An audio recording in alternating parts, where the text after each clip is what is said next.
ඔයාට පාඩම් කරන දේවල් ඉක්මනින් අමතක වෙනවද? එහෙමනම් මේ වීඩියෝ එක ඔයාටමයි.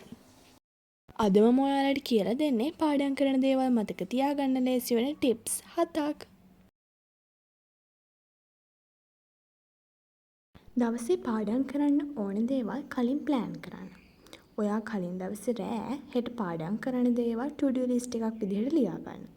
මේ විදිහට කළොත් ස්ට්‍රෙස් අඩු වෙනවා වගේම පාඩම් කරන දේවල් මතක තියාගන්නත් ලේසි වෙනවා. මේකෙදි වෙන්නේ විනාඩි 25ක් ඔයා පාඩම් කරනවා ඊට පස්සේ විනාඩි 5ක් විතර බ්‍රේක් එකක් ගන්නවා. මේ බ්‍රේක් එකේදී වෙන්නේ ඔයාගේ ඇස් වෙහෙසටපත් වීම අඩු වෙන එකයි.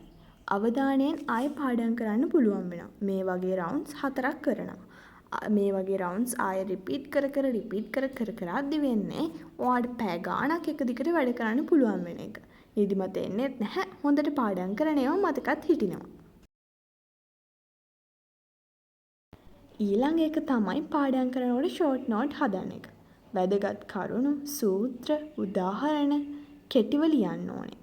මේවා ලියද්දී පාට පෑන්, හයිලයිට් පාවිච්චි කරන්න අමතක කරන්න එපා. මොකද මේකෙන් වෙන්නේ අපි මොලේ අපි ලියන දේවල් හොඳට මතක තියාගන්න එක. මේකෙදි වෙන්නේ පාඩම හයියෙන් කියවන එක. හැබැයි පාඩම එක පාරක් විතරක් කියවලා නතර කරන්න එපා. 3 පාරක් හරි 5 පාරක් විතර හරි කියවන්න. එතකොට තමයි පාඩම හොඳට ඔළුවට මතකට යන්නේ.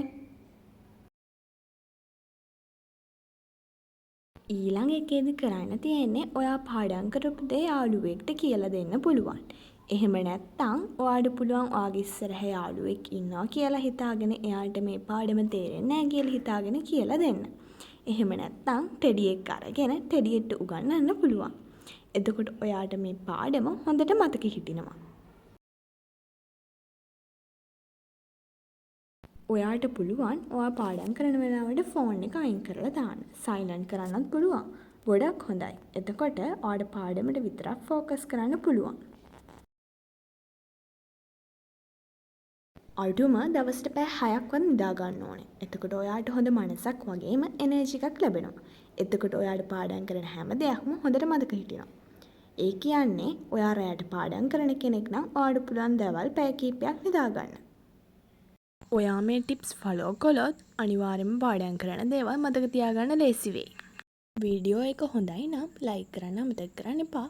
ඒ වගේම මේ වගේ වීඩියෝස් ඉදිරියට බලන්න ඕන නම් මගේ channel එක subscribe කරලා තියාගන්න. ඊළඟ දවසේ අලුත් වීඩියෝ එකකින් හම්බ වෙනකන් අදට ගිහින් එන්න. හැමෝම පරිස්සමෙන් ඉන්න. bye bye.